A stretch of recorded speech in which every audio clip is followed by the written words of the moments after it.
जय हिंद मित्रांनो, आपल्या यूट्यूब चॅनलवर मी सर्वांचं मनापासून स्वागत करत आहे। आजच्या व्हिडिओच्या माध्यमातून आपण पवित्र पोर्टलवर जी ऑप्टिंग आउटची सुविधा उपलब्ध करून देण्यात आलेली आहे ती नेमकी काय आहे, त्याचा फायदा किंवा तोटा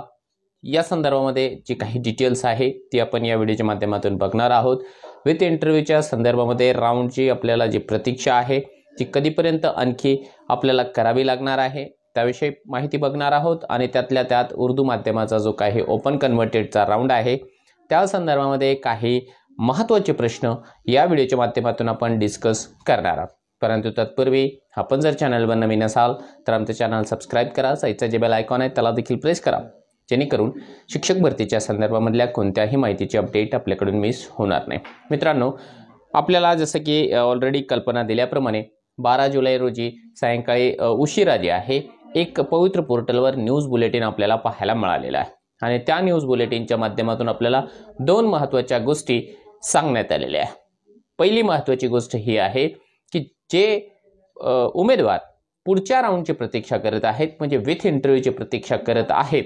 त्यांच्या संदर्भामध्ये देखील गुड न्यूज आहे। आता ती काय आहे तर विथ इंटरव्ह्यूच्या राउंडला जवळपास सुरुवात झाल्यात जमा आहे। कारण काय आहे की याच्या पूर्वी तुम्हाला ऑलरेडी कल्पना दिलेली होती त्या संदर्भामध्ये की ज्या उमेदवारांचं सिलेक्शन ऑलरेडी झालेलं आहे पहिल्या राउंडमध्ये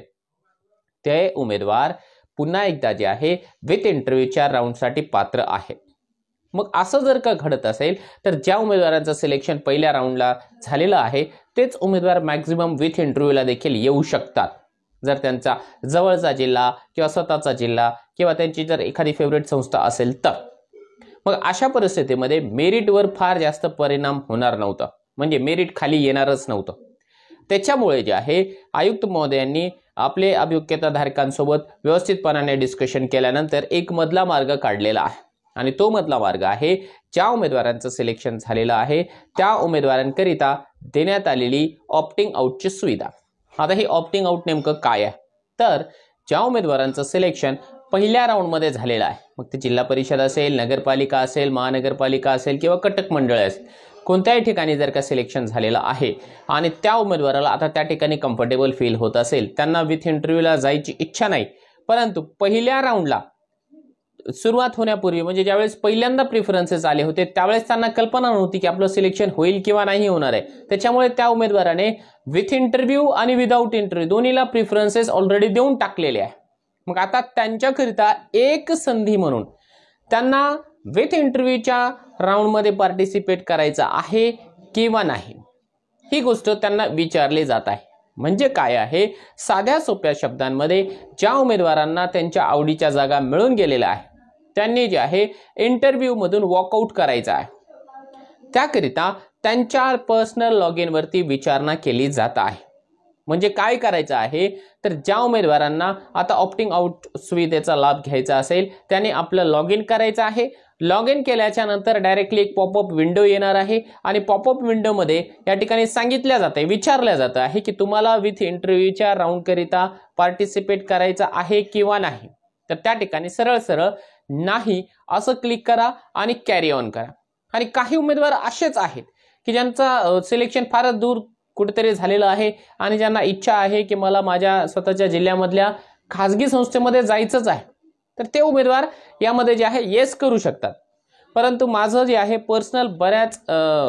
प्रमाणावरती जेव्हा सर्व अभियोग्यताधारकांशी संपर्क होतो, ज्यांचं की मेरिट थोडेफार मार्कांवरून राहिलेलं आहे, त्यांच्या माध्यमातून वारंवार विनंती येते आहे की जर तुमच्या माध्यमातून या ठिकाणी आवाहन करा मुलांना, तर मी निश्चितपणाने आपल्या सर्वच्या सर्व अभियोग्यताधारकांना ज्यांचं सिलेक्शन झालेलं आहे त्यांना आवाहन करू इच्छितो की आपण ऑप्टिंग आउटमध्ये या ठिकाणी जे आहे नो वर क्लिक करा। कारण काय, तुमचं सिलेक्शन ऑलरेडी या ठिकाणी झालेलं आहे, त्याच्यामुळे आमची इच्छा आहे की आपण या राउंडमध्ये सहभागी होऊ नये। कारण काय आहे की हे कुठल्याही मार्गाने संयुक्तिक वाटत नाही की तुम्ही जिल्हा परिषदेला ऑलरेडी सिलेक्ट झालेला आहात किंवा नगरपालिका किंवा महानगरपालिकेला ऑलरेडी सिलेक्ट झालेला आहात आणि तो महत्त्वाचा जॉब सोडून तुम्ही खाजगी संस्थेवर जातात। कारण खाजगी संस्थेवर किती जरी केलं तरी थोडेसे प्रॉब्लेम्स हे येताना आपल्याला दिसतातच आहे, कारण त्या ठिकाणी एक प्रकारे खाजगी संस्थाचालक जो असतो त्याचा वचक असतो, त्याची वॉच असते। कितीही केलं तर त्याच्या अंडरमध्येच आपल्याला या ठिकाणी काम करावं लागतं। त्याच्यामुळे तुम्हा सर्वांना माझ्या वतीने कळकळीची विनंती आहे की आपण जे आहे ऑप्टिंग आउट सुविधेचा लाभ या ठिकाणी घेतला पाहिजे आणि ज्या उमेदवारांना कम्फर्टेबल जागा मिळालेली आहे त्यांनी विथ इंटरव्ह्यूच्या राऊंडमधून बाहेर पडायला पाहिजे। असं जर का झालं तर निश्चितपणाने 1-2 मार्काने जे काही उमेदवार या ठिकाणी पाठीमागे राहिलेला आहे, ज्यांचं की मेरिट हुकलेलं आहे, त्या उमेदवारांना या ठिकाणी संधी मिळू शकते आणि त्यामुळे जे आहे त्यांचा जो काही आशीर्वाद आहे, त्यांच्या परिवाराचा आशीर्वाद आहे, तो आपल्याला निश्चितपणाने लागू शकतो। म्हणून माझी इच्छा आहे की जास्तीत जास्त उमेदवारांनी या ठिकाणी ऑप्टिंग आउटचा लाभ घ्यायचा आहे। आता राहते आहे दुसऱ्या उमेदवारांची गोष्ट की ज्या उमेदवारांनी पहिल्यांदा प्रेफरन्सेस लॉक केलेले आहे, ज्यांचं सिलेक्शन आतापर्यंत कोणत्याही यादीमध्ये झालेलं नाहीये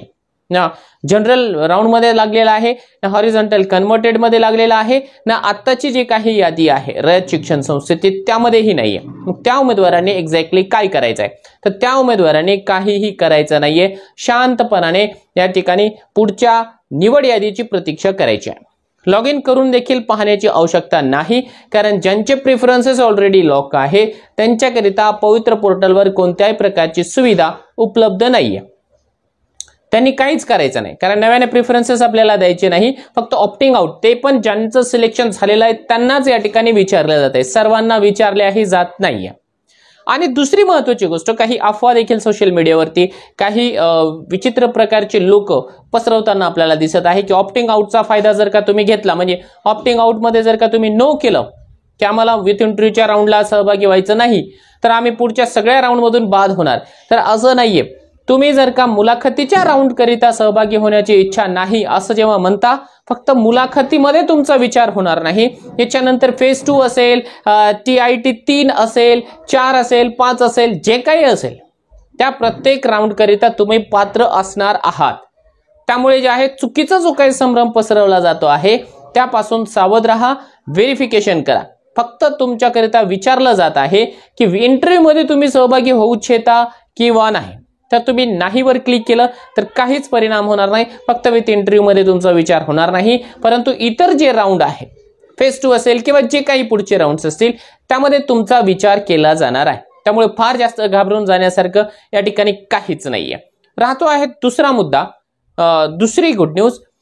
और वो है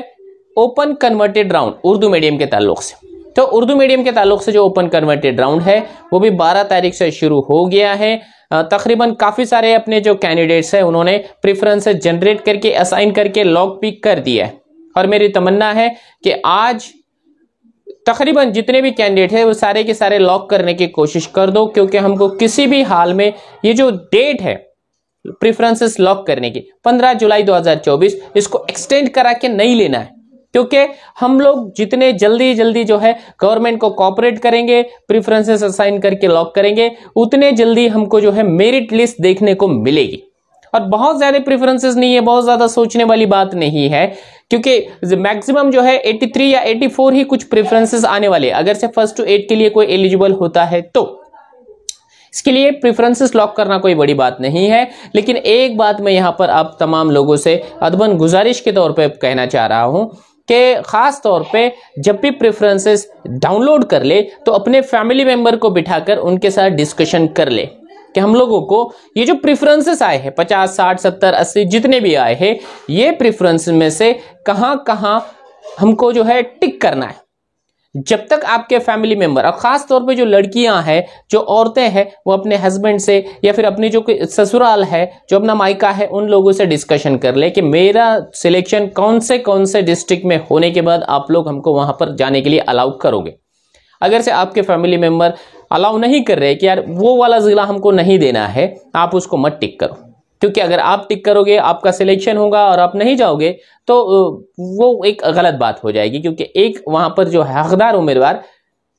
नाकाम हो गया है। तो इस वजह से ज्यादा कोशिश करो कि हम लोग जहां जहां आखिरी दर्जे तक जा सकते हैं वहीं तक जो है प्रेफरेंसेस दे। अब काफी सारे बच्चों का यह भी सवाल होता है कि भाई सर जिला परिषद, नगर पालिका और महानगर पालिका में से क्या बेटर है, तो मैंने कई दफा इसका जवाब दे चुका हूं ऑलरेडी, लेकिन फिर एक मर्तबा ये बोलना चाहूंगा कि मेरी पर्सनल चॉइस जिला परिषद है, क्योंकि जिला परिषद के स्कूल्स बहुत ज़्यादा होते हैं। मान लो खुदा न खास्ता आप आगे चल के अगर से एक्सेस हो जाते हो, अतिरिक्त हो जाते हो, तब भी आपका जो समायोजन है ये स्कूल से वो स्कूल में किया जा सकता है। लेकिन नगर पालिका के स्कूल की थोड़ी सी ज्यादा हालत खराब होती है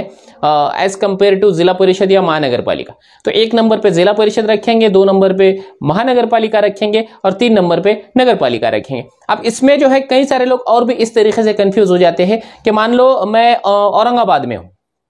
तो औरंगाबाद जिला परिषद 1 नंबर पे डाल दिया, फिर मैंने जो है जालना जिला परिषद डाला और फिर आखिर में जो है पूरे की पूरे जिला परिषद डाल दूं क्या, ऐसा सवाल होता है। तो ऐसा मत करो,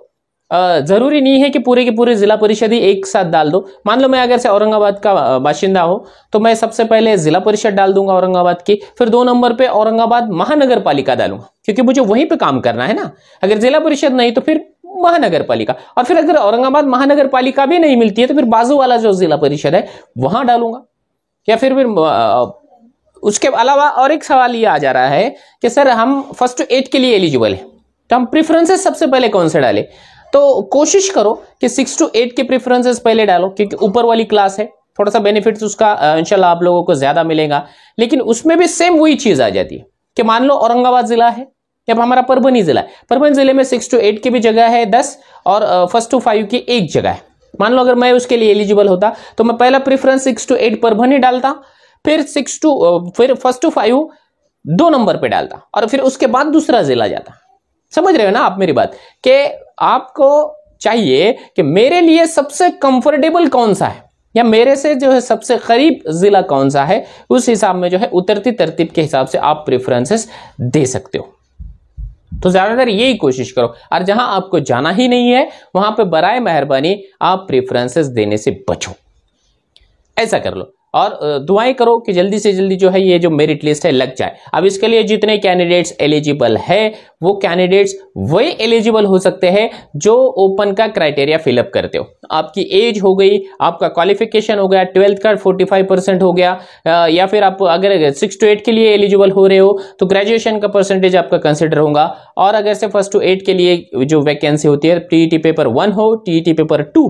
उसके अंदर अबाउट 90 मार्क्स अपने लिए जरूरी है, तभी आप ओपन कन्वर्टेड राउंड के लिए जो है एलिजिबल रहेंगे। आज जिसको जिसको प्रेफरेंसेस नहीं आ रहे हैं वो एक बात ये सोच ले, वो एक तो 1st to 8 के लिए एलिजिबल नहीं होंगे या फिर 9 to 12 के लिए एलिजिबल होंगे। 9 to 12 की उर्दू मीडियम की यहां पर वैकेंसी नहीं आई है, और जो लोगों का 1st to 8 के लिए एलिजिबल होने का खौफ था कैटेगरी से, लेकिन अब वो ओपन से पास नहीं है, उन्हीं लोगों को भी जो है यहां पर प्रेफरेंसेस नहीं आ रहे। इसलिए बहुत ज्यादा पैनिक मत हो, और मार्केट में जिस तरीके की अफवाहें फैल रही है उन अफवाहों से बचो, हर चीज को वेरीफाई करो और कोशिश करो कि आज के आज हमारे प्रेफरेंसेस जनरेट, असाइन और लॉक होने की प्रोसेस जो है वो मुकम्मल हो जाए। इसके अलावा अगर से आपके जहनों में कोई सवालात है तो ज़रूर इस वीडियो के कमेंट बॉक्स में कमेंट करें। इंशाअल्लाह ताला हम ज़रूर कोशिश करेंगे कि आपके हर सवाल का जवाब दे सकें।